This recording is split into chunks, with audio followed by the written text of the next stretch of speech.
Hey YouTube, Captain Mark here from King's Landing Sport Fishing. I recently did a video on stripping your own herring for cut bait, but sometimes you can't find herring. So I want to talk about some alternative baits you can use to herring that you can find super easy at the grocery store. So here's a couple of baits that I use when I'm in a pinch, and they work quite well. Now don't get me wrong, herring is my number one choice.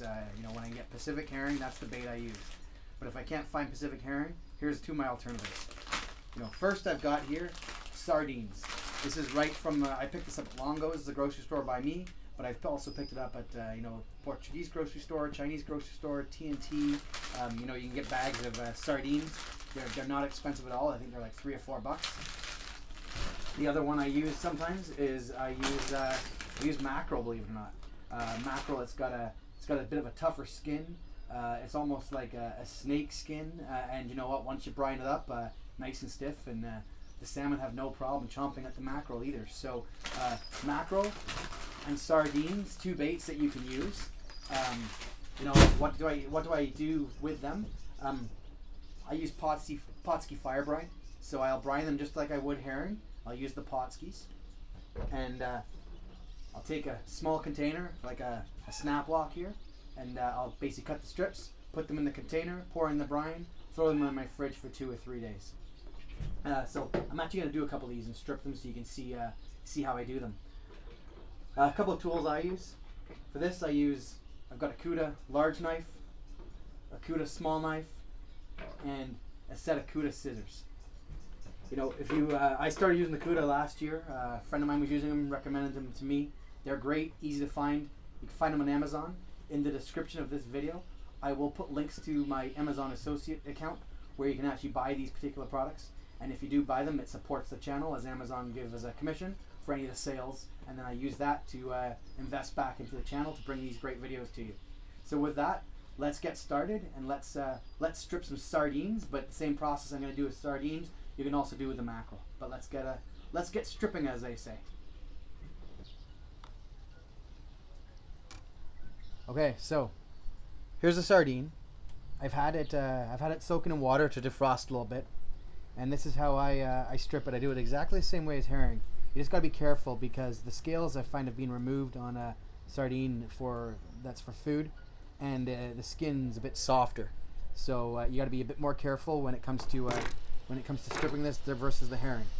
I take my knife, cut down, and then just similar to a herring, I slide the knife all the way back, and there you go. I've got one nice strip. Look at that. That is a good looking strip.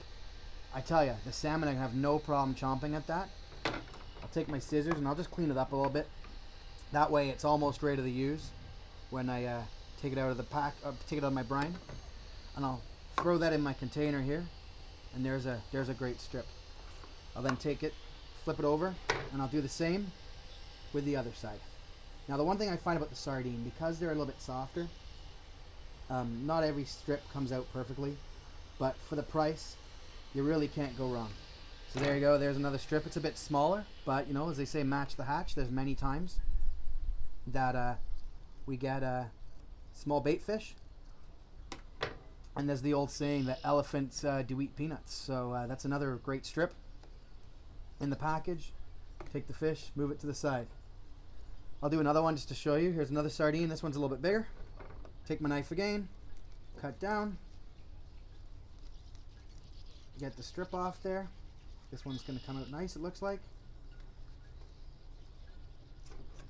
And I've got a nice large strip there. Make sure I get the insides out of it again. Now similarly, I can clean that up. So that way, chuck that in the brine, flip it around. Same thing for the other side. Now these are smaller sardines. You will find at some of the stores you'll get these huge sardines, and those are great actually, because in some of those cases you can actually get 2 strips. But again, there's another beautiful strip of sardine. You can see it doesn't have the same shine that a herring has, but it does still have some shine on it in my container. Now I'm not going to show you guys brining the entire pack of sardines here, but basically I then take it, I take my Potski fire brine here, and I just pour it in.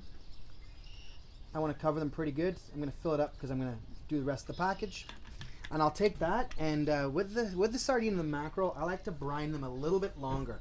So what I find is, whereas I would brine herring for about 2 or 3 days, these are more 3 to 4 days I'll leave them in, but they'll stiffen up nicely, and you can use them just like you would for herring, and catch lots of king salmon on them. So I hope you find this useful. If you do find the tips on my channel useful, please click on the subscribe and the like button, and good luck on the water this year. I hope it's going to be great, and hopefully you smash some kings on some sardine or some mackerel. You know, lots of people didn't believe me when I told them about this. Give it a try. You'll become a believer. Talk to you later. Good luck.